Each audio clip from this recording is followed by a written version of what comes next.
सहनाववतु सहनौ भुनक्तु सह वीर्यं करवावहै तेजस्विनावधीतमस्तु मा विद्विषावहै। ओम शांति शांति शांति। न्याय दर्शन की 140वीं कक्षा आप सबका स्वागत है। देहादि संघात से अतिरिक्त आत्मा का प्रकरण चल रहा है और उसमें एक इंद्रिय के द्वारा रूप या गंध ग्रहण करने पर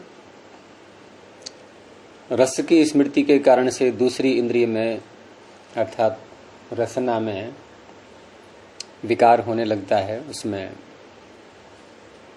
लार आने लगती है, दंतोदक की उत्पत्ति होने लगती है। तो उस हेतु को देकर के सिद्धांती ने आत्मा अतिरिक्त है इस देहादि संघात से ये सिद्ध किया था। उसका फिर पूर्व पक्षी ने ये कह करके खंडन किया कि मुख में जो पानी लार उत्पन्न हो रही है उसमें आत्मा कारण नहीं है, वो तो स्मृति एक अलग धर्म है और स्मृति के धर्म की उत्पत्ति स्मर्तव्य विषय से हो जाती है। और स्मर्तव्य विषय का अर्थ कि जो विषय स्मृति को उत्पन्न कर सकता है वो बहुत सारे विषय हैं। उसी में से एक विषय नींबू का देखना या उसकी गंध आना ये भी बन जाएंगे और उससे स्मृति उत्पन्न होने के कारण से और वो पानी आने लगता है। उसने इस तरह से खंडन किया था। उसका फिर आगे उत्तर दिया है सिद्धांती ने। तो हमारा कल कहाँ तक हुआ था ये परसों 14वां सूत्र प्रारंभ हो गया था है?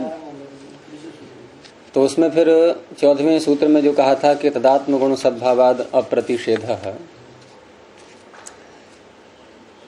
तत् आत्म गुण सद्भावाद।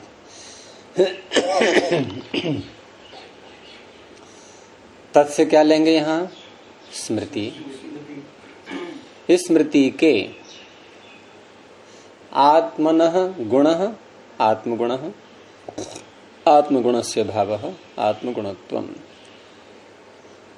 अर्थात स्मृति के आत्मा का गुण होने से आत्मगुण, तद आत्मगुण आत्मा का गुण होने से, और उसके बाद कहा कि सद्भाव। अब सद्भाव किसका होगा? स्मृति का सद्भाव, स्मृति का होना, यानी आत्मा का गुण होने से स्मृति का होना है। स्मृति की सत्ता, स्मृति का सद्भाव ये तब संभव हो सकता है जब स्मृति को आत्मा का गुण माना जाएगा।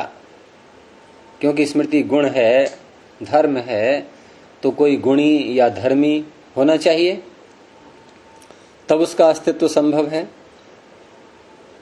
तो इसीलिए भाष्य में प्रारंभ में उसी का अर्थ किया कि तस्या आत्म गुणत्वे सती। सती को संभाल लिया था आपने? सती जो लिखा है इसमें पुस्तक में है आपके ती स, इसको बदल लीजिए, स को इधर ती को इधर। तस्या आत्मगुणत्वे सती, तस्या अर्थात स्मृते है, आत्मगुणत्वे आत्मा का गुण होने पर, आत्मगुणत्वे सती आत्मा का गुण होने पर, सद्भावात तस्या सद्भावात उस स्मृति के सद्भाव से होने से, उसका अस्तित्व आने से, अप्रतिषेध आत्मनः आत्मा का जो आप प्रतिषेध कर रहे हैं वो प्रतिषेध नहीं है। आत्मनः अप्रतिषेधः, यानी स्मृति को अलग धर्म मान करके आपने आत्मा का प्रतिषेध किया, ऐसा नहीं है। स्मृति आत्मा का गुण है और आत्मा का गुण होने से ही उसका सद्भाव है, इसलिए स्मृति के कारण से आत्मा का प्रतिषेध नहीं हो सकता। ठीक है। अब आगे अभ्युपगम सिद्धांत पूर्व पक्षी की दृष्टि से, क्योंकि पूर्व पक्षी स्मृति को आत्मा का गुण नहीं मान रहा है। ये आत्मा गुण अगर मान लिया जाता तो क्या होता? ये सर्वज्ञ है तो अल्पज्ञ नहीं रहता हैं? आत्मा का गुण मान लिया जाता है स्मृति, तो इसके क्या दोष? तो क्या दोष? ये किसकी ओर से बोल रहे हैं आप, पूर्व पक्षी की ओर से या सिद्धांति की ओर से? जैसे आपने कहा यदि आत्मा का गुण मान लिया जाता, तो कौन नहीं मान रहा है, पूर्व पक्षी या सिद्धांति? पूर्व पक्षी नहीं मान रहा। पूर्व पक्षी नहीं मान रहा है, सिद्धांति तो मान रहा है ना। तो आत्मा का गुण तो है ही, आपने कहा यदि मान लिया जाता, तो यदि क्यों, आत्मा का ही गुण है वो। अगर आत्मा का गुण है तो अल्पज्ञ कैसे? कौन? आत्मा अल्पज्ञ। स्मृति आत्मा का गुण है तो आत्मा अल्पज्ञ क्यों है?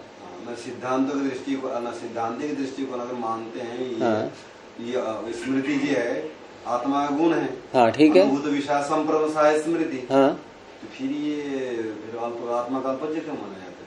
नहीं, तो स्मृति आत्मा का गुण है, ये मानने से आत्मा सर्वज्ञ कैसे हो जाएगा? मान नहीं, जैसे अनुभूत विषय का भूलना ही नहीं है। हाँ ठीक है, उसमें ठीक है, आप नहीं भूलता नहीं, न भूलना अर्थ नहीं है। आप देखो, आपने जो सूत्र का अर्थ किया ना, अनुभूत विषय संप्रमोषः स्मृति ही, इसका ये अर्थ नहीं है। इस सूत्र का ये अर्थ है, असंप्रमोष में ही सारे रहस्य छिपे हुए हैं।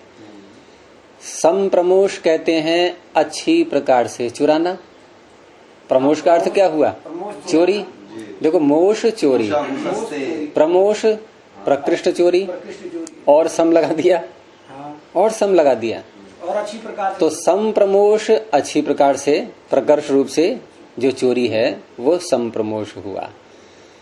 और स्मृति ऐसी वृत्ति है चित्त की जो बिल्कुल भी चोरी नहीं करती, जहां बिल्कुल भी चोरी नहीं है। असंप्रमोषः, संप्रमोष का जहां अभाव है। न संप्रमोषः असंप्रमोषः, और यूं भी कह सकते हैं कि न विद्यते संप्रमोषः यस्याम। कहने का तात्पर्य आपको जो याद आएगा वो चोरी करके नहीं आएगा। जैसे उदाहरण के लिए किसी के पास बहुत सारा अपने पदार्थ हैं, संपत्ति है, भूमि है, वस्तुएं हैं सब, और उनका वो प्रयोग कर रहा है। अब मान लीजिए किसी के पास 10 जोड़ी वस्त्र रखे हुए हैं। अब 10 जोड़ी वस्त्र में एक बार में कितने पहनेगा वो? एक पहनेगा। अब जो एक पहना है तो दूसरा वो आक्षेप करे कि लगता है तुम किसी और का उठा लाए हो, ये तुम्हारा नहीं है। वो क्या कहेगा? ये मेरा ही है, मैंने चोरी नहीं की है, ये चुराया हुआ नहीं है। हाँ, अगर 11वीं जोड़ी वो पहनेगा यदि, और हैं उसके पास 10 है, तो अब ये प्रश्न उठेगा कि 11वीं कहां से आई? तो वो संभव ही नहीं है। अगर वो चोरी नहीं करता है तो 10 जोड़ी में से ही कोई एक जोड़ी पहनेगा। ठीक है। अब आपका कहना यह था कि सारी स्मृतियां लगातार होते रहनी चाहिए, जितनी भी स्मृतियां हैं उनकी याद हमें आनी चाहिए। तो क्या वो व्यक्ति 10 जोड़ी एक साथ पहन लेगा? 10 जोड़ी हैं भंडार में उसके। हमारी स्मृति में 1 करोड़ ज्ञान भरे हुए हैं मान लीजिए, तो 1 करोड़ ज्ञान में से एक बार में कितने उभरेंगे? एक उभरेगा। तो आप रहे तो अल्पज्ञ ही, और यदि 1 करोड़ भी उभर जाए तब भी आप सर्वज्ञ नहीं हो सकते। हालांकि संभव नहीं है वो, क्योंकि फिर भी तो आपने जितना अनुभव किया है, जितना अनुभव करके संस्कारों को बनाया है, उसी में से ही तो उभरेंगे ज्ञान, उन्हीं की तो स्मृति आएगी। और वो सारे ज्ञानों का, सारे अनुभव आपने कभी किए ही नहीं। आपने संसार के सारे आदमियों का नाम याद किया है क्या? जिस अवस्था में जिसको इच्छा होती मान लीजिए, उसी समय वही उभरेगा, बाकी कैसे उभर जाएगा? तो फिर आपने सर्वज्ञ कैसे कहा? स्मृति तो आप मान रहे हैं, स्मृति आपने माना। मान लिया हम देवदत्त की स्मरण किया, देवदत्त को जाएगा, हम तो राम रतन कैसे आ जाएगा? तो आप कह रहे थे ना कि आप, ये तो आपने अपनी बात खंडन कर लगे आप। स्मृति जो अनुभव किया है तो सदा बना रहे कि मतलब नहीं, सदा बना रहे अर्थ कहाँ से लाए आप? यही तो समस्या है, विचार यही इसी विचार हो रहा है। सदा बना रहे ये अनुभूत विषय संप्रमोषः स्मृति का अर्थ नहीं है। वो ये कह रहे हैं कि अनुभूत जो विषय है उसमें से बिना चोरी किए जो ज्ञान उभर रहा है वो स्मृति है। उसमें सारा उभर रहा है ये नहीं है इसका अर्थ। आपने असंप्रमुष का ये अर्थ कर लिया कि सारा उभरना, ये नहीं है। जो उठेगा वो हूबहू होगा, उसमें कोई नहीं, जो उभरा है ज्ञान वो चोरी किया हुआ नहीं है, यानी बाहर का नहीं है, भंडार में से ही है। भंडार में से ही, और भंडार में से सारा है, ये नहीं, कितना भी हो सकता है वो हमारे ही द्वारा तो संग्रहित है ना। हाँ, हमारे द्वारा संग्रहित है, हमारा ही है, चोरी किया हुआ नहीं है वो। अर्थात ऐसी स्मृति कभी नहीं आ सकती जिसका आपने अनुभव नहीं किया है। चोरी किया हुआ उसको मान सकते हैं, पहली बार देखेंगे, पहली बार देखेंगे वो अनुभव कहते हैं उसको, वो स्मृति नहीं है, वो स्मृति नहीं है। जैसे इसमें कहा चोरी किया हुआ नहीं है, चोरी किया हुआ कौन सा है? चोरी किया हुआ नहीं है कहकर के ये बताना चाह रहे हैं कि हमें याद उस ज्ञान की कभी नहीं आती जिसका हमने कभी अनुभव नहीं किया हो, जो हमने अपना न बनाया हो। ऐसा समझ लो, चोरी को अपना बना लिया है तो चोरी नहीं है, यानी अपना नहीं बनाया। जैसे तुम मान लो कहीं घूम करके आओ और देख आओ वहां सारा एरिया, अब उसका ज्ञान मुझे नहीं हो सकता, उसकी स्मृति मुझे नहीं आ सकती। अगर मुझे आ गई तो चोरी कहलाई। क्यों? मैं तो अनुभव किया ही नहीं था, मैं तो वहां गया ही नहीं था। बलिया के हमारे पास एक महात्मा सूर्य में लाते हैं, हम लोग यही हरिद्वार है, हमें कभी दिमाग नहीं आया। बोला चाहते 10 दिन हम आपके यहाँ रह लें तो हम 10,000 वापिस भी लेकर के जा सकते हैं। हम बोला कैसे? उन्होंने करके दिखाया। वो भाई बोले चलो चलते हैं। वो फूल की डलिया लिए, ये 4-5 किलो फूल डलिया में लेकर गंगा हरिद्वार घाट पे बैठ गए। बोला आप लोग नहाओ, मैं बैठा हूँ। वो फूल लिए, जो फूल ले लो जी 5 रुपए की फूल, 5 रुपए फूल बना करके और दिखा लिया। बोला अब नहा भी लिया हमने। बोले हम नहा भी लिए, देखो फूल भी बेच लिया, और थोड़ा और करेंगे ना तो हम होल सप्लायर हो जाए। वो कैसे हो जाएगा? बोले गाँव यहाँ खेतों में जो अड़ोस दिखता भी हो, खेत भी होगा, हम डायरेक्ट वहां से लाएंगे, फिर घाट वालों को देंगे।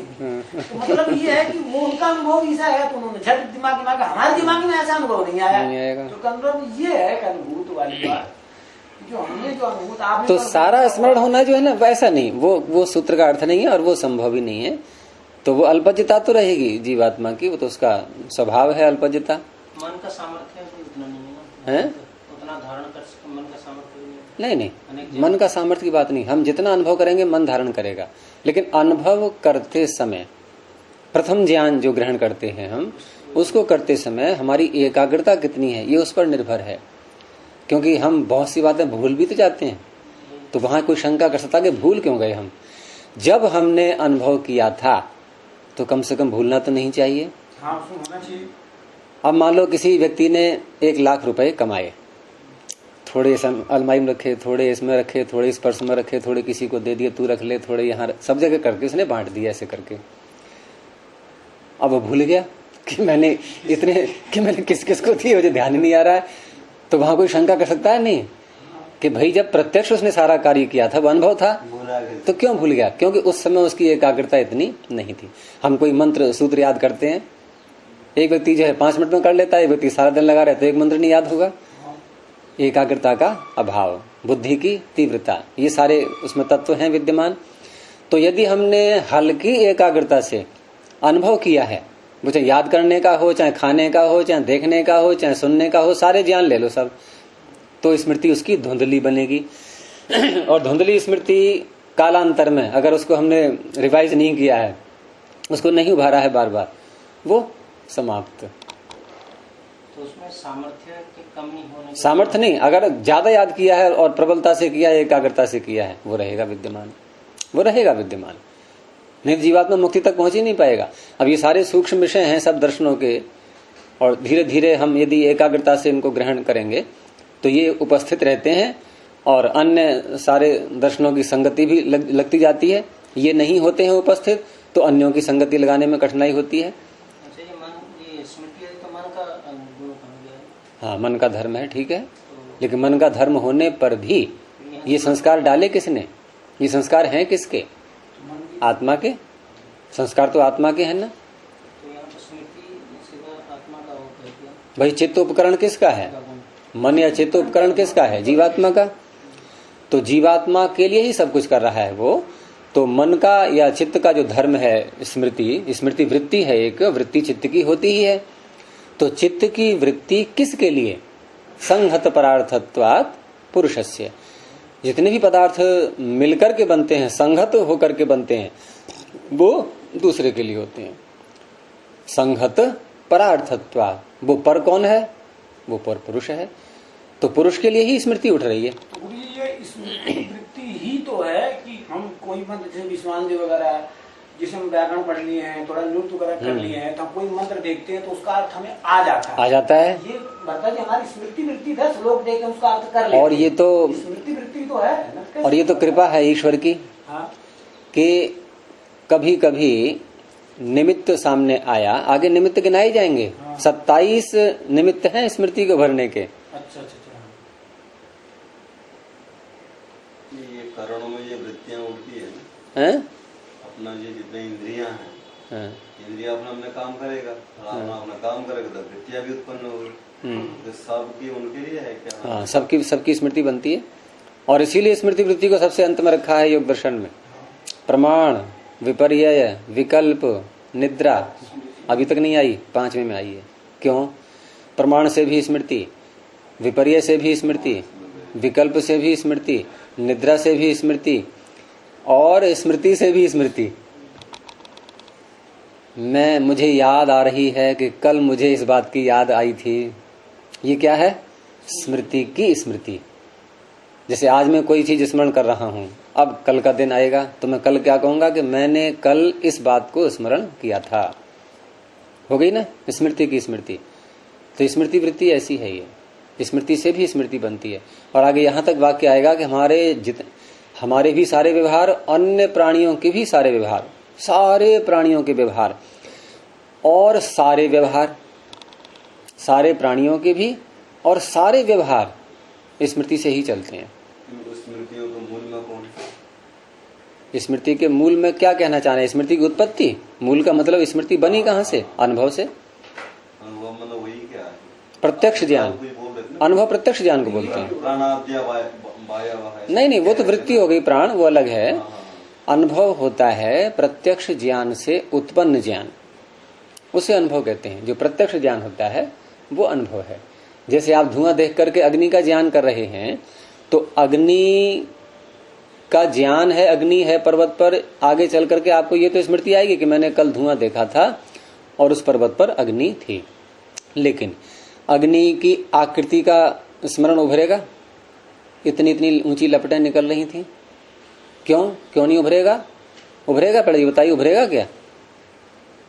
स्मरण में अग्नि की लपटों का, उसकी आकृति, लपटों की लंबाई, उसकी भी स्मृति उभरेगी।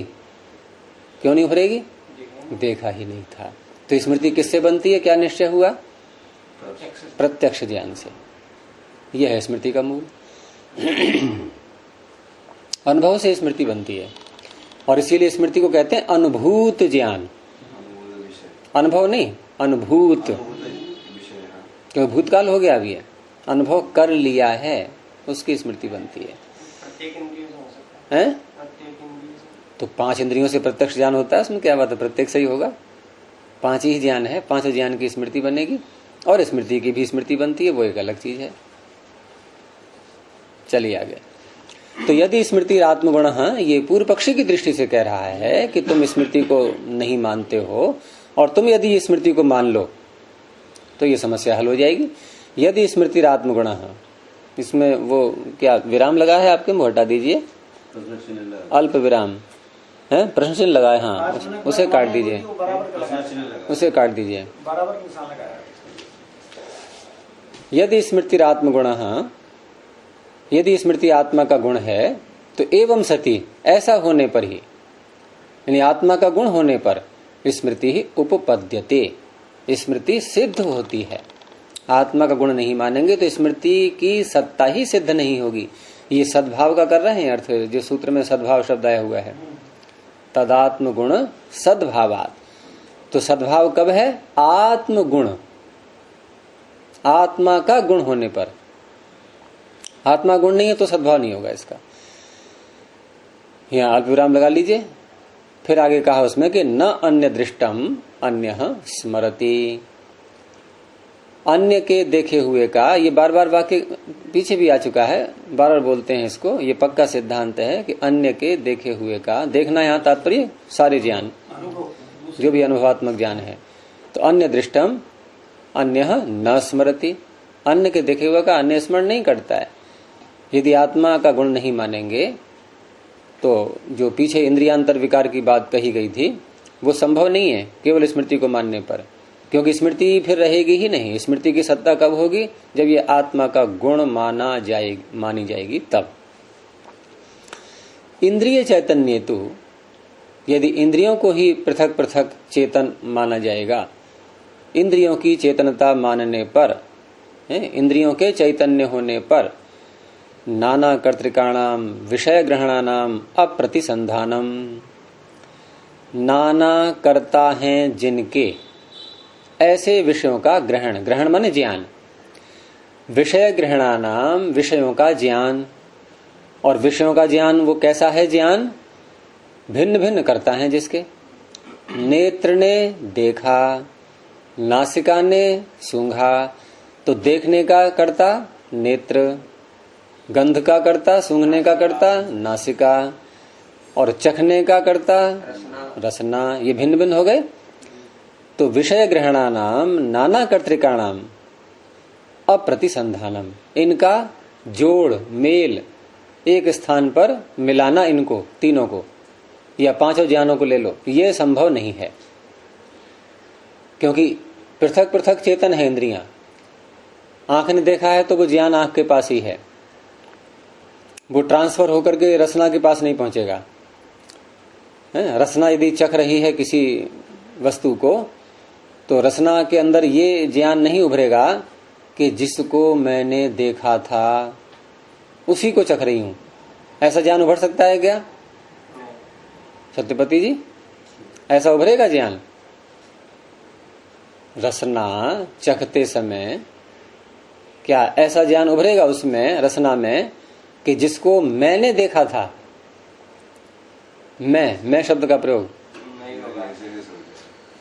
क्योंकि उसने देखा ही नहीं था, नेत्र ने देखा था। तो नेत्र अलग चेतन मान लें, रसना को अलग चेतन मान लें, त्वचा को अलग चेतन मान लें, तो त्वचा भी नहीं कह सकती कि जिसको मैंने देखा था मैं उसको छू रही हूं, नहीं कह सकती ना। तो वही कहा है कि विषय ग्रहणानाम नाना कर्तृकाणाम, जो नाना कर्ता वाले, जिनका भिन्न भिन्न करता है विषय के ज्ञान का, ग्रहण का अर्थ यहां पर ज्ञान, उनका प्रतिसंधान नहीं होगा, उनका मेल नहीं हो सकता। और अप्रतिसंधान है, प्रतिसंधान न होने पर क्या समस्या आएगी कि विषय व्यवस्था अनुपपत्ति ही, जो विषय की व्यवस्था है, यहाँ विषय की व्यवस्था यही है कि जिसको मैंने देखा था उसको छू रहा हूं, जिसको मैंने छुआ था उसको देख रहा हूं, जिसको मैंने देखा था उसको चख रहा हूं, जिसको मैंने सूंघा था उसको चख रहा हूं। ये जो बार बार हम अनुभूति करते हैं, ऐसी जोड़ने वाली, ज्ञानों को जोड़ने वाला जो एक ज्ञान उभरता है हमारे अंदर, ये विषय की व्यवस्था, इसकी सिद्धि नहीं हो सकती। कब नहीं हो सकती? भिन्न भिन्न इंद्रियों को चेतन मानने पर। एक अस्तु चेतनः, चेतन तो एक ही है, और कैसा है वो? अनेकार्थदर्शी, अनेक अर्थों को जानने वाला। दर्शी का अर्थ केवल देखने वाला मत कर लेना, देखने वाला भी करेंगे हम तो देखना शब्द का अर्थ वैसे ही घटाना है। तो अनेकार्थदर्शी, क्योंकि देखना शब्द का हम प्रयोग कर लेते हैं हर ज्ञान के साथ में। आंख से देखना तो होता ही है, सुन के देखो, चख के देखो, छू के देखो, चख के देखो, ये सब बोलते हैं नहीं? तो देखो कहाँ, ये कैसे देखें? चख के कैसे देखें? देखने का अभिप्राय है अनुभूति। तो देखा तो नहीं आता है। तो दर्शी शब्द जो आ रहा है, दर्शन, यहाँ अनुभूति वाला ही अर्थ लेना। अनेकार्थदर्शी, अनेक अर्थों की अनुभूति करने वाला, ठीक है। अब देखने वाला मत कर लेना केवल। तो एक चेतन है, अनेक अर्थों को जानने वाला है, और वो भी जो अनेक अर्थ जाने जाते हैं वो कैसे हैं? भिन्न निमित्तः, भिन्नानि निमित्तानि यस्य, भिन्न है निमित्त, नहीं, हाँ, निमित्त यहाँ पर कारण, जो इंद्रियां अलग अलग है ना, ये हैं। यानी भिन्नानि निमित्तानि यस्य, भिन्न भिन्न है कारण जिसके, किसके? चेतन प्रथमा है ना इसमें। एकः चेतनः अनेकार्थदर्शी भिन्न निमित्तः, 4 शब्द हैं ये, चारों प्रथम व्यक्ति का एक वचन है। ये सब चेतन के विशेषण हैं। चेतन का कौन कैसा है? एक है। और कैसा है? अनेक अर्थों को जानने वाला है। और कैसा है? भिन्न भिन्न कारणों वाला है, भिन्न निमित्तः। तो क्या करता है वो? पूर्व दृष्टम अर्थम स्मरति, पूर्व जाने हुए अर्थ को याद करता है, स्मरण करता है। इति, इससे क्या सिद्ध होता है कि एकस्य अनेकार्थ दर्शिनः, एकस्य अनेकार्थ दर्शिनः, ये षष्ठी व्यक्ति हो गई। आगे जो आ रहा है शब्द उसके कारण से दर्शन प्रतिसंधानात्, जो एक है चेतन, जो अनेकार्थ दर्शी है, अनेकार्थ दर्शी होने के कारण से वो दर्शन का प्रतिसंधान कर पा रहा है। अगर ये अनेकार्थ दर्शी न होता, एक ही अर्थ का दर्शी होता, तो प्रतिसंधान नहीं कर सकता, वो संभव नहीं था। बहुत सारे ज्ञानों को ये जोड़ नहीं सकता था। तो अनेकार्थदर्शी होने के कारण से दर्शन का प्रतिसंधान होने से, अब दर्शन का जो हुआ है प्रतिसंधान, वहां उसमें स्मृति काम करती है। फिर एक ज्ञान तो हो रहा है प्रत्यक्ष, अन्य ज्ञान जो जिसको मैंने देखा था उसी को छू रहा हूं। तो जिसको मैंने देखा था वर्तमान में तो नहीं देख रहा है, ये क्या है? स्मृति। उसी को छू रहा हूं, ये क्या है? अनुभव। ये स्मृति नहीं है। अब जिसको मैंने देखा था, ये जो पीछे वाला ज्ञान है, उस ज्ञान को वर्तमान में छूने वाले ज्ञान से इसने जोड़ा, ये क्या है? प्रतिसंधान। तो ये संभव कब हुआ? स्मृति के कारण से। अनेकार्थदर्शी है वो तो बात ठीक है, लेकिन स्मृति पीछे से आई और उसके कारण से उसे याद रहा पीछे का कि इसको मैंने देखा था। तो ये जो स्मृति धर्म है, स्मृति है आत्मगुणत्वे सति सद्भाव। इस स्मृति का सद्भाव कब संभव है? आत्मा का गुण होने पर। क्योंकि जिसको मैंने देखा था, ये मैं कौन है? आत्मा। स्मृति नहीं है वो, जिसको मैंने देखा था। तो मैंने देखा था जिसको, ये कौन कह सकता है? जिसका धर्म स्मृति है, जिसका गुण स्मृति है। न्याय दर्शनकार या वैशेषिक दर्शनकार ये जिन धर्मों का वर्णन योग दर्शन में चित्त का माना गया है, तो न्याय और वैशेषिक उसको आत्मा का मानते हैं। ये पीछे ही मैंने बताया था आपको एक बार, ये आत्मा का मानते हैं। यहां स्मृति गुण किसका मान रहे हैं? ये स्पष्ट है, देखो ये वाक्य, स्मृति है आत्मगुणत्वे सति। स्मृति आत्मा का गुण होने पर उसका सद्भाव है। उसका अस्तित्व कब है स्मृति का? आत्मा का गुण होने पर। और योग में वहां चित्त का है, चित्त की वृत्ति है स्मृति, आत्मा की वृत्ति नहीं। ये आत्मा की वृत्ति मानते हैं। अब कोई कह सकता है कि ये दर्शनों में विरोध क्यों आ रहा है? ये हाँ, क्या कह रहे हैं? इसी में ही आगे जो मैंने पूछा था, हाँ, पीछे आ चुका है ये। स्मृति, अनुमान, आगम, संशय, ये सारे हाँ। मन के हैं? मन के नहीं, इनका भंडार, इनका रहना, आधार, ये कारण बन रहे हैं, वो ठीक है, उसमें कारण है ये सारे उसको उभारने में। लेकिन इनका भंडार कहाँ है, बात वो उसकी चल रही है। तो योग दर्शन में तो वहां चित्त को कहा ही गया है कि चित्त ही इनका पूरा भंडार है, सब संस्कार सारे चित्त में रहते हैं। लेकिन यहाँ न्याय में इसको आत्मा का माना गया है। तो इस तरह से ये अलग अलग जो शैलियां हैं समझाने की, और वहां शब्दों का भेद भी आ रहा है। तो ये शब्दों के भेद भी हमें किसी एक निष्कर्ष पर पहुंचाएंगे, नहीं तो ये शंका ही बनी रहेगी। आप नहीं के शास्त्र परस्पर विरोधी बात करते हैं। हाँ, तो इसको हम फिर इस तरह समझेंगे कि हर शास्त्रकार की एक शैली है अपनी समझाने की किसी विषय के लिए, और शब्दों में आ रहा है भेद। तो यदि वस्तु तत्व कुछ और हो, जब शब्द, यहां भी शब्द का ही प्रयोग हो रहा है, योग दर्शन में भी शब्द का ही प्रयोग किया गया, तो शब्दों का प्रयोग जब ये वात्स्यायन जी कर सकते हैं, गौतम जी कर सकते हैं, तो पतंजलि और व्यास जी क्यों नहीं कर सकते उन शब्दों का प्रयोग?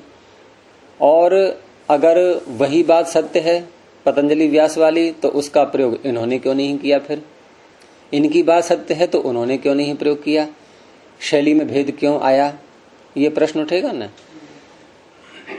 तो अब क्या होगा? अब कहाँ पहुंचेंगे हम?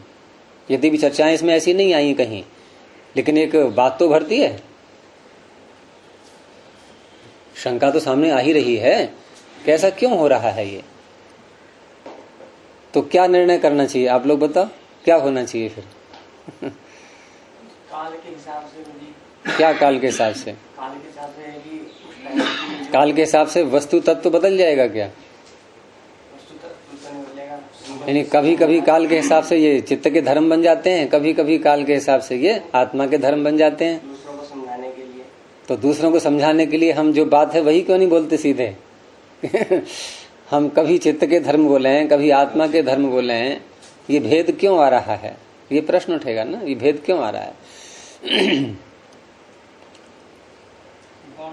तो यजदेव जी क्या होना चाहिए? ये किसका धर्म माना जाए? विरोध तो ऋषियों में आपस में नहीं होता, ये तो हो गया, दिखाई दे रहा है। नहीं, अब देखो बात समझने का देखो, ये वाक्य स्पष्ट है, पीछे भी आ चुका था ऐसा ही। और इसी सूत्र को मैंने उद्धृत किया था उस समय, ध्यान आ रहा है नहीं?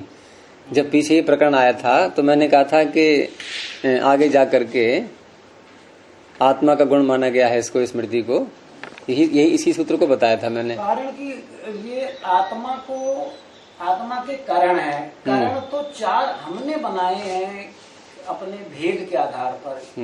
ऋषियों ने तो, किसी ने भी चारों को जिक्र एक साथ नहीं किया है। किसी ने मन का जिक्र किया, किसी ने मन बुद्धि का किया। चलो एक मान लिया हमने, भेद बना लिए उसके, ठीक है।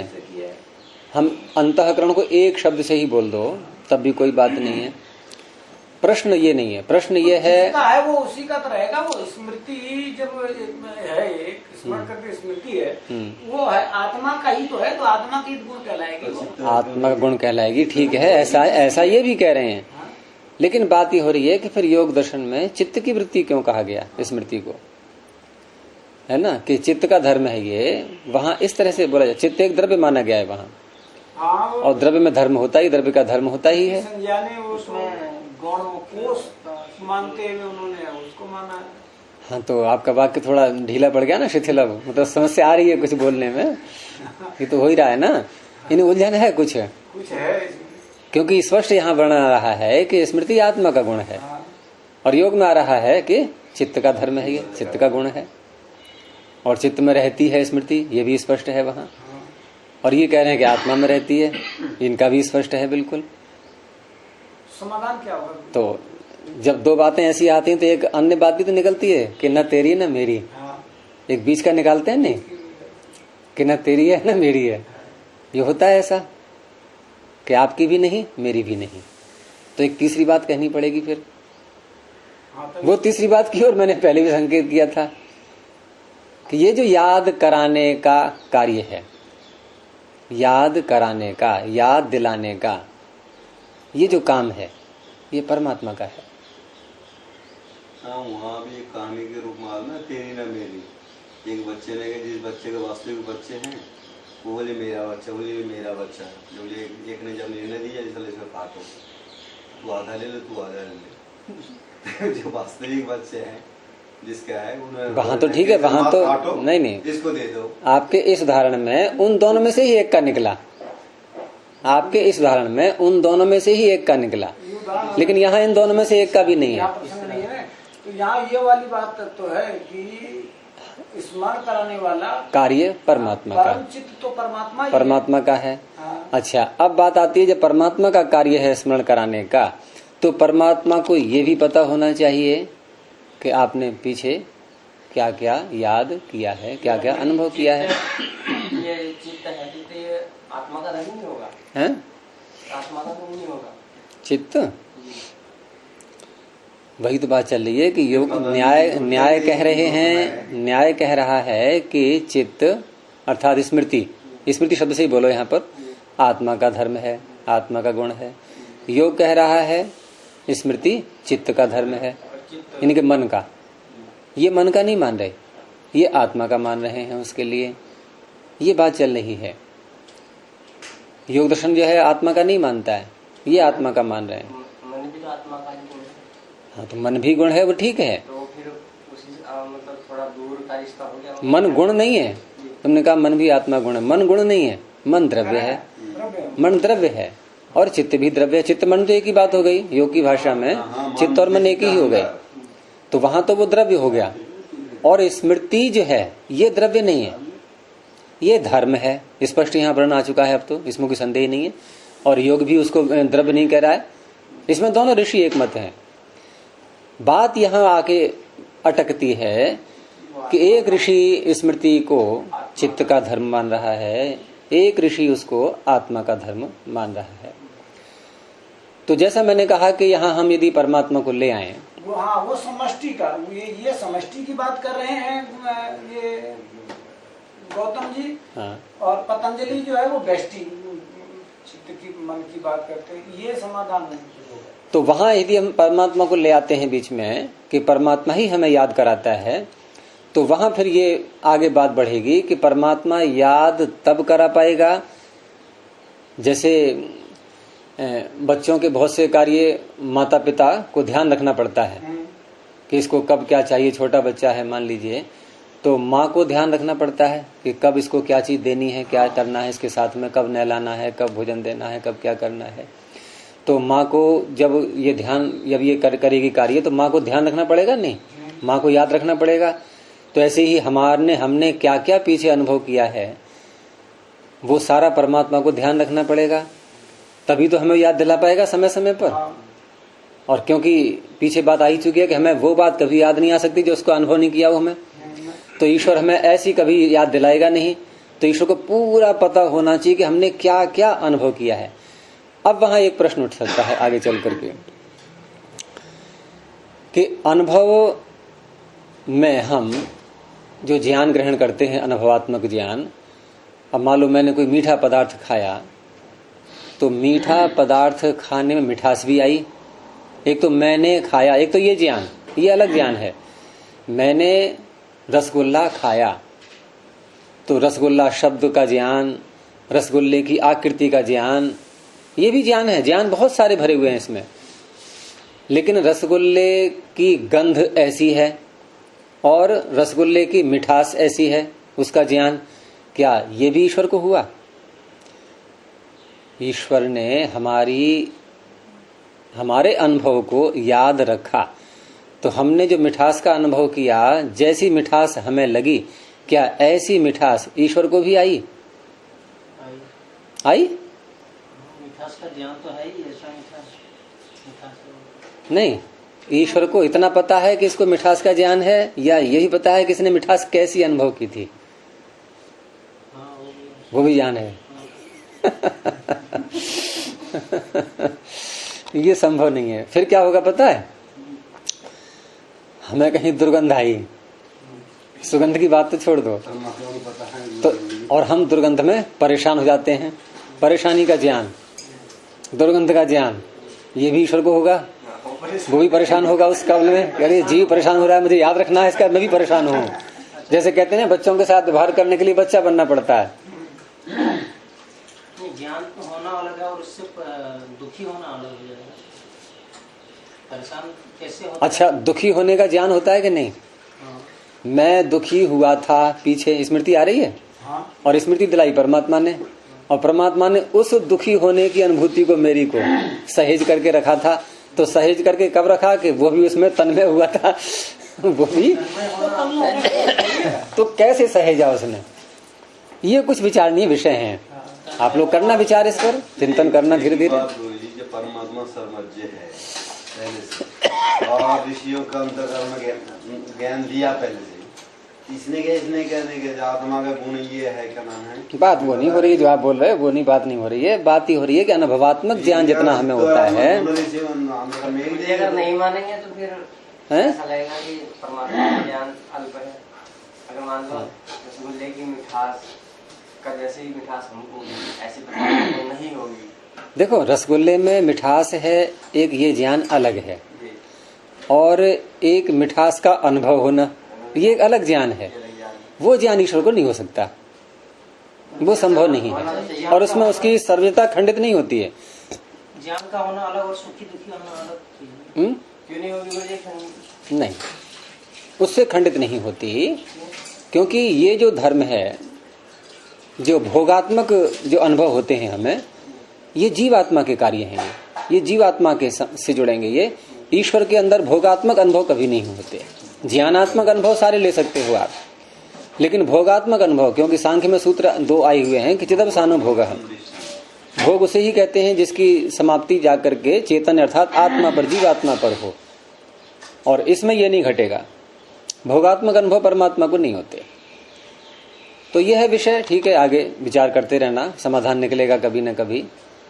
परंतु ये तो स्पष्ट ही है कि योग और न्याय जो है ये स्मृति के विषय में अपनी मान्यता में थोड़ा अंतर कर रहे हैं। तो सार रूप में गुरु जी क्या है, मतलब कि वो कि ये स्मृति मन की चित्त का धर्म मानते हैं पतंजलि, तो ये दृष्टि वाला कहलाएगा जो है, और वो आत्मा का गुण मानते हैं, तो मतलब परमात्मा चूंकि आत्मा क्या नहीं, तो वो तो आपने इस तरह से ले लिया है कि अलग अलग चित्त में भी स्मृतियां हैं। आप इस तरह से बोलना चाह रहे हैं कि व्यष्टि के रूप में अलग अलग चित्त में भी स्मृतियां हैं, और उन सारे चित्तों में जितनी स्मृतियां हैं वो अकेले परमात्मा में भी हैं। आपने इस तरह से उसका किया है समाधान।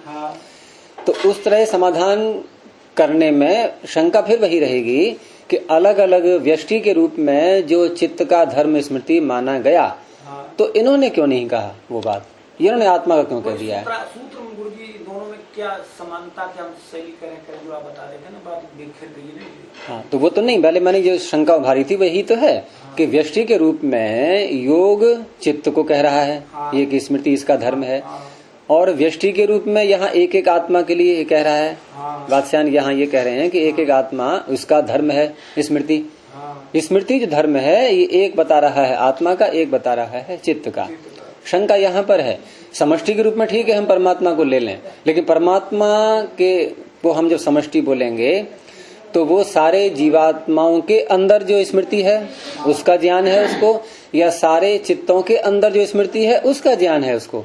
ये शंका वहां फिर उभरेगी अगर यहाँ निर्णय नहीं कर पाए हम तो यहाँ निर्णय यदि हम ये कर लेते हैं कि न तो आत्मा का धर्म है ये स्मृति, न चित्त का धर्म है स्मृति, यानी कि हमने क्या क्या पीछे किया है इसका ज्ञान परमात्मा को रहता है, और वही फिर हमारा ज्ञान को उभारता है।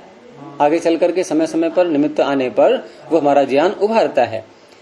तो इतना मानने के बाद जो आगे और जो समस्या आ रही थी कि फिर मिठास का भी ज्ञान उसको होगा, दुर्गंध का भी ज्ञान उसको होगा, इसमें समाधान कैसे होगा ये विचारने के विषय अभी शेष हैं। बीच में आत्म परमात्मा को ला दिया तो हम लोग विचार कर रहे हैं कि ऐसा तो कर लेते हैं यदि ना आत्मा का है ना मन का है, हाँ, ना चित्त का है, वही चित्त का है, मतलब वो परमात्मा का है, परमात्मा का है। है। अब यहाँ भी कोई शंका कर सकता है जब परमात्मा का ही है तो फिर ये न्याय वात्स्यायन ये भी ऐसा ही कह देते और पतंजलि भी ऐसा ही कह देते, वो क्यों नहीं कहा है? तो उसमें यह है कि ये जो परमात्मा का है ये बातें थोड़ा देर में समझ में आती हैं, एकदम समझ में नहीं आती हैं ऐसे, तो धीरे धीरे हम एक जैसे उसका समाधान करते हैं ये मनसा न मनते। हाँ, तो वहां तो सीधे वही जा रहा है, ईश्वर पे सारी बात जा रही है। पूरा केनोपनिषद ईश्वर की ओर ही संकेत कर रहा है। यद प्राणेन न प्राणिति ये न प्राण प्रणीयते, यद चक्षुषा न पश्यति ये न चक्षुंषि पश्यति, सारे जितने भी उसमें मंत्र आ रहे हैं वो सब ईश्वर की ओर ही जा रहे हैं, क्योंकि प्रारंभ इसका वहीं से हुआ है। प्रारंभ प्रश्न यही उठाएगा कि केन शितम पतति परिषितम मनः, केन प्राणः प्रथमः प्रैति युक्तः, केन शिताम वाचम इमाम वदंती चक्षु श्रोत्रम कऊ देवयोनिति, यहाँ से प्रारंभ करके और फिर उत्तर क्या दिया है कि वो परमात्मा ही है सब में। हाँ, येन आहुर मनोमतम। उसको मन से ही देखा जा सकता है, और एक में कहते हैं कि उसको मन से नहीं देखा जा सकता, तो वहाँ पर वृत्ति व्याप्ति और फल, वहाँ मन ज्ञान अर्थ निकलेगा उसका, नहीं वो वृत्ति व्याप्ति और फल, एक करण के रूप में एक ज्ञान के रूप में मनन करके, तो मनन एक ज्ञानात्मक भाववाचक शब्द हो गया।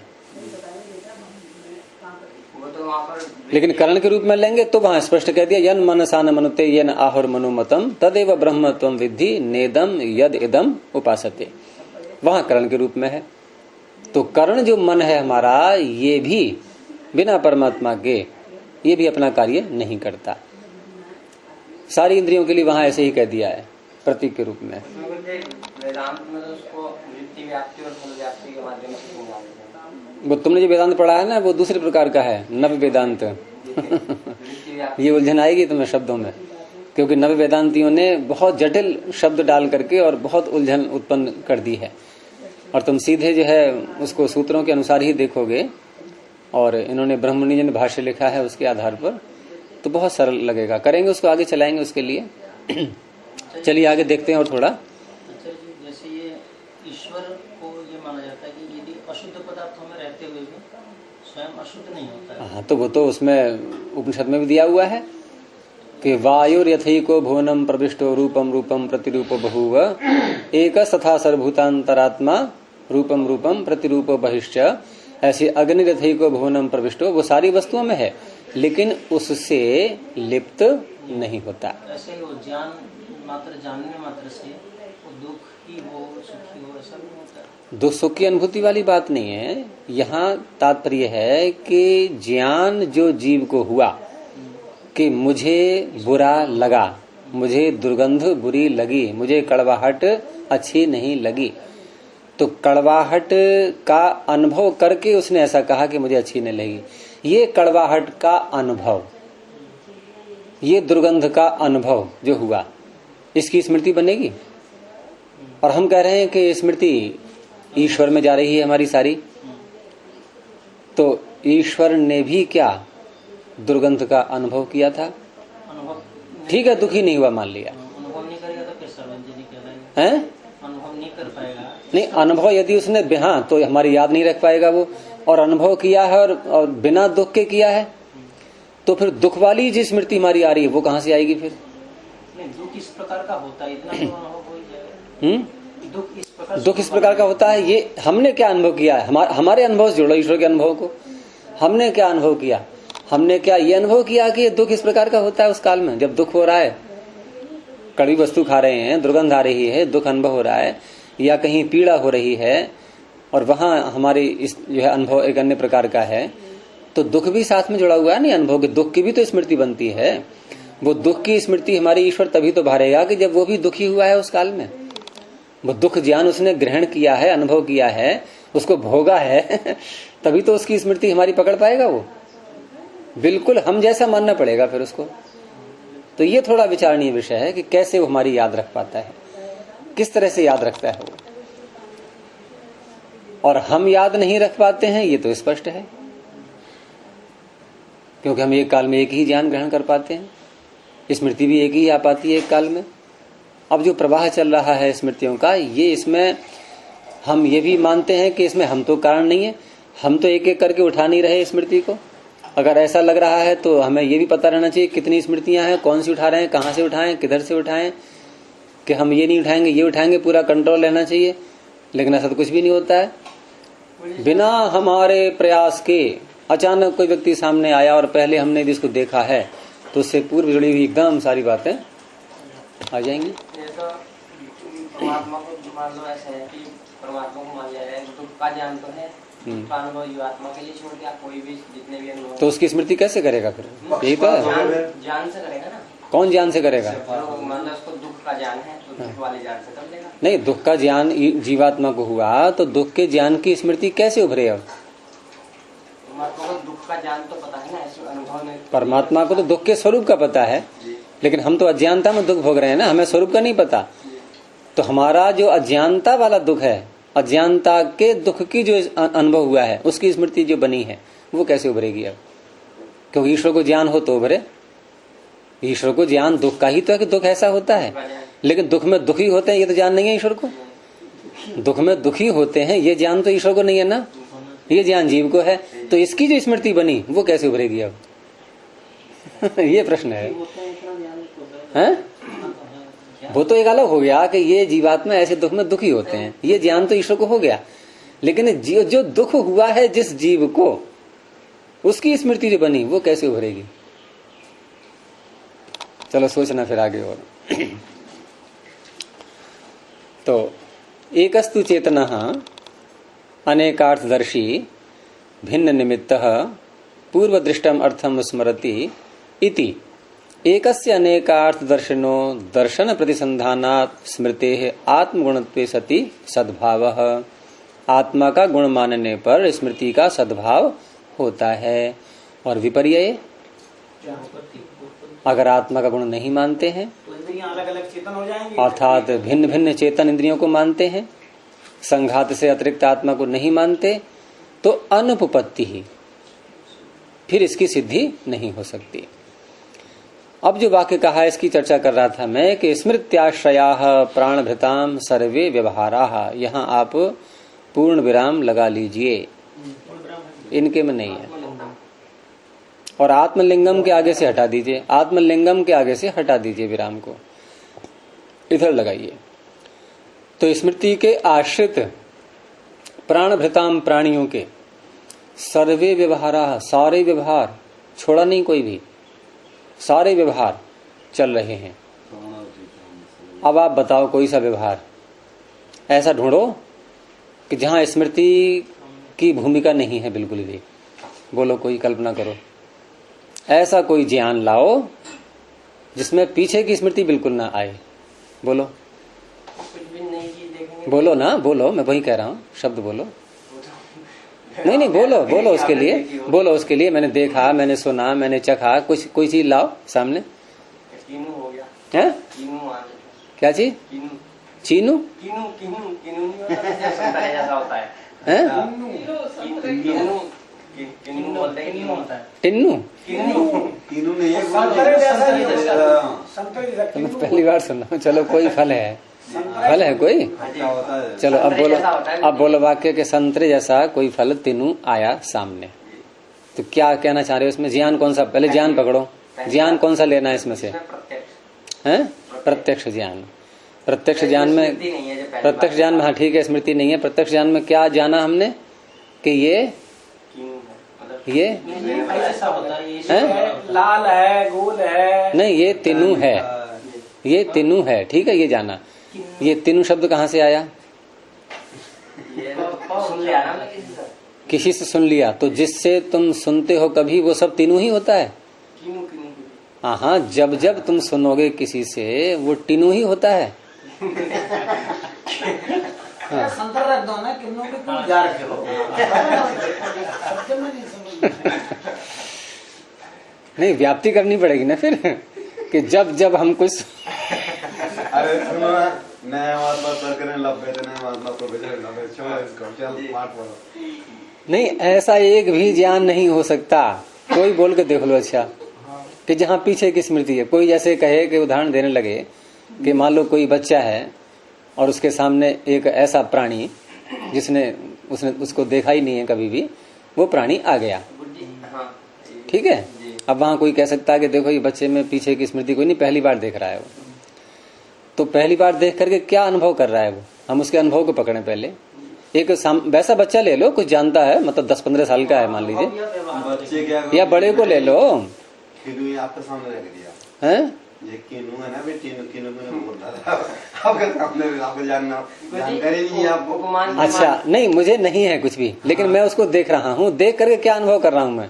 आप अपने लिए बिठा लो उस आप जगह। संतरे जैसा ऐसे बोलेंगे कुछ। संतरे जैसा बोलेंगे, ये संतरा क्या पहले देखा था हमने कभी? संतरा आ गई स्मृति? हाँ, आ गई स्मृति? नहीं, उसी के अनुसार व्यवहार करें। आप स्मृति को हटा करके बोलो बिल्कुल। स्मृति तो आई ना फिर आपको, किसी फल के साथ उपमा दिया, जोड़ा, रस ऐसा होगा। आप कोई भी नया ज्ञान ले आओ, कुछ न कुछ स्मृति पीछे से जुड़ेगी उसमें। बिना उसके जोड़े नहीं। ये वाक्य बहुत प्रबल है इनका कि प्राण भृताम सर्वे व्यवहाराः स्मृत्याश्रयाः। बाहर से मुझे एक मुझे जैसे कोई ग्रह पर पहली बार जा रहा है, पहले ठीक है, जा रहा है पहली बार, ठीक है, वहाँ पर पहुंचा, उसने कहीं पहुंचा, वहां पे जो पहुंचा और वो देख रहा है किसी वस्तु को, ठीक है, तो देखते समय ये समझ रहा है नहीं कि मैं देख रहा हूं इसको, तो ये मैं कौन है? जो मैं नीचे था वही मैं यहाँ पर आ गया हूँ, ये स्मृति आ रही है नहीं? जो मैं पहले था वही मैं अब हूँ। उस ज्ञान के लिए तो नहीं, उस ज्ञान से जुड़ा हुआ है, आगे आ रहा, आएगा, ये आगे आएगा। स्मृति जब आती है तो स्मृति में ज्ञाता, ज्ञान, ज्ञेय तीनों रहते हैं। बहुत बारीकी चिंतन किया इन्होंने। जानने वाला मैं हूं, ये भी साथ में जुड़ा हुआ है। और ये स्मृति से ही है। जो मैं नीचे था वही यहाँ पर अब ग्रह पे आ गया हूँ, और मैं ये देख रहा हूँ सारा। करेगा कुछ अच्छा, और जिन वस्तुओं को देख रहा है उनकी तुलना करेगा किसी और से कि ये उसके समान है, ये उसके समान है, ये उसके, फिर सारी स्मृतियां आ गई। बच ही नहीं सकते आप स्मृतियों से। अच्छा गुरु जी, ये जो हम कर रहे थे ना, वो मुझे यहाँ समझ में आ रहा कि इन्होंने ये सब क्यों आत्मा कहना पड़ा, क्योंकि अगर वो इंद्रिय को मानते तो ये जो समेटने वाली बात है ना, वो दिक्कत आती। उन्होंने आत्मा कह करके वो स्मृति का जो है ना सद्भाव कर दिया, प्रतिसंधान नहीं हो सकता था। हाँ, अब ये प्रश्न हो सकता है कि अगर हम मन का भी माने तो भी लोगों को, तब भी वही बात है, मन तो फिर आत्मा की जगह अपने मन को रख दिया। नहीं गुरु जी, वो आगे आएगा। एक समस्या रह सकती है वहाँ, समाधान शंका रह जाएगी कि मन को इंद्रिय भी माना है का 10 इंद्रिय माना जाता है, इंद्रियों में ग्रहण किया जाता है, करण के रूप में ले लिया गया है, इंद्रियों में ग्रहण नहीं किया जाता, करण के रूप में लिया है मन को। इसलिए गौतम ने यहाँ जो है स्मृति को आत्मा से कह करके जो है वो आपको क्लियर कर दिया। केवल एक स्थल ऐसा है जहाँ वो आपके समझ दिमाग में, बुद्धि में नहीं आया था अभी, कि जहाँ स्मृति बिल्कुल नहीं होती है। वो यदि लाएंगे आप तो खंडन हो जाएगा पूरा। वो है मुक्ति से लौटने के बाद जीवात्मा को जब प्रथम शरीर मिलता है। हाँ, तो सब कुछ नया होगा, उसमें किसी को याद आ जाता है। कहाँ की बात कर रहे हो? जैसे कुछ नहीं है वहाँ, बिल्कुल कोरा कागज। अब जो है धीरे धीरे एक एक बात का अनुभव होता जाएगा, स्मृतियां बनती जाएंगी, अनुभव होता जाएगा, स्मृतियां बनती जाएंगी। अर्थात मुक्ति से लौटे जीवात्मा को प्रथम शरीर मिला और उसने प्रथम बार आंखें खोली। अब उसमें जैसे स्मृति संस्कार तो बनते हैं। ये स्मृति संस्कार से स्मृति संस्कार, ये तो श्रृंखला आगे चलेगी ना। नहीं, ये प्रारंभ है यहाँ पर। अब हम जब सुख का वो क्या होते हैं, सुख को प्राप्त करना चाहते हैं तो वो स्मृति के होने से ही। तुम ये मुक्ति से लौटने वाले की बात कर रहे हो या सामान्य की, किसी की? मुक्ति से लौटने वाले की बात जब करोगे तो वहाँ पर कोई भी स्मृति नहीं है। फिर तो इसमें भी ऐसे ही हो जाएगा, सारे ज्ञान प्रथम बार होंगे वहाँ पर, उसके बाद फिर जुड़ते जाएंगे पीछे से। इसमें भी ऐसे हो जाएगा कि जिसको पहले मुक्ति थी, नहीं, कोई स्मृति नहीं आती वहाँ। इसमें बिना स्मृति और संस्कार के हम सुख की ओर क्यों प्रवृत्त होंगे? होते नहीं है वहाँ सुख की ओर प्रवृत्ति नहीं हो रही, वहाँ कोई प्रवृत्ति नहीं है। जब लौट के आओ तो देखना, तो हर प्राणी के लिए वो सुख की प्रवृत्ति, वहाँ सारी प्रवृत्ति जितनी भी होंगी वो स्वाभाविक ईश्वरीय व्यवस्था से चलेंगी। अब उसके बाद फल खाएगा, मान लो कोई खाद्य पदार्थ है और वो खाने लगा, अब जो मिठास आएगी उसको, अब उसकी स्मृति पहली बार बनेगी उसके लिए। अब वो दोबारा, अब जो है जो अच्छा लगेगा उसको, अब ये प्रवृत्ति होने लगेगी। लेकिन उसकी चाहना उसको ही है, ऐसा नहीं है। जैसे बच्चा उत्पन्न हो रहा है और उत्पन्न हुआ है बच्चा और उसको भूख लग रही है। अब भूख लगने के बाद माँ के दूध की ओर जो प्रवृत्ति उसकी हो रही है, यहाँ तो फिर भी उसकी प्रवृत्ति पीछे की स्मृति काम कर रही है, लेकिन वहां जो जितना भी कार्य होगा वो सब ईश्वरीय व्यवस्था से होगा और उसके बाद स्मृति होती जाएगी। फिर यहाँ तो भगत रहा स्मृति है पीछे की, यहाँ तो मानी है, यहाँ तो मानी है पीछे की स्मृति। नहीं, आपकी बात मुझे याद है गुरु जी, इसको समापन करना तो हाँ नहीं है अभी, बस हो गया। तो यह स्मृत्याश्रया प्राणभृताम सर्वे व्यवहारा, ठीक है। और आगे आत्मलिंगम उदाहरण मात्रम इंद्रियांतर विकार है। ये जो हमने इंद्रियांतर विकार कह करके आत्मा को सिद्ध किया था कि देह आदि संघात से अतिरिक्त आत्मा है, ये तो केवल उदाहरण मात्र है। इंद्रियांतर विकार आत्मा का लिंग जो बताया हमने, ये केवल उदाहरण मात्र है, एक प्रतीक संकेत केवल। अर्थात बहुत ऐसे उदाहरण मिल जाएंगे जो कि आत्मा के लिंग बनते हैं। और इंद्रियांतर विकार शब्द उसमें आया ही है, वैशिष्टिक दर्शन में सूत्र आया है जहां पर जीवात्मा के गुण गिनाए गए हैं। प्राणापान निमेशोन्मेष जीवन मनोगति इंद्रियांतर विकारा, सुख दुख इच्छा द्वेष प्रयत्नाश्चात्मनो लिंगानी। तो इंद्रियांतर विकार जो है ये तो एक केवल प्रतीक मात्र है, ये उदाहरण मात्र है। पूर्व पक्षी से कह रहे हैं असंख्य उदाहरण, असंख्य बन जाएंगे आत्मा के लिंग। तो आगे जो वाक्य आ रहा है ये अपरिसंख्यानाच स्मृति विषयस्य, ये कुछ व्याख्याकार इसको सूत्र मानते हैं, कुछ वार्तिक मानते हैं। आपके में क्या दिया है इसमें? अपरिसंख्यानाच्य स्मृति विषयस्य सूत्र दिया है। हाँ, तो कुछ वार्तिक मानते हैं, इन्होंने तो न वार्तिक रखा है न सूत्र के रूप में रखा है। वैसे वार्तिक तो ये मान रहे हैं इसलिए कि आगे उसकी व्याख्या कर रहे हैं, लेकिन इसका जो टाइप है छपाई ये एक सामान्य व्याख्या के रूप में है, तो इसको वार्तिक के रूप में लिख लेना। वार्तिक इसमें किसने लिखे? इसके वचन में वार्तिक वात्स्यायन के। तो ये अब कल को देखेंगे इसको यहाँ इस वार्तिक से। प्रणव ध्वनि।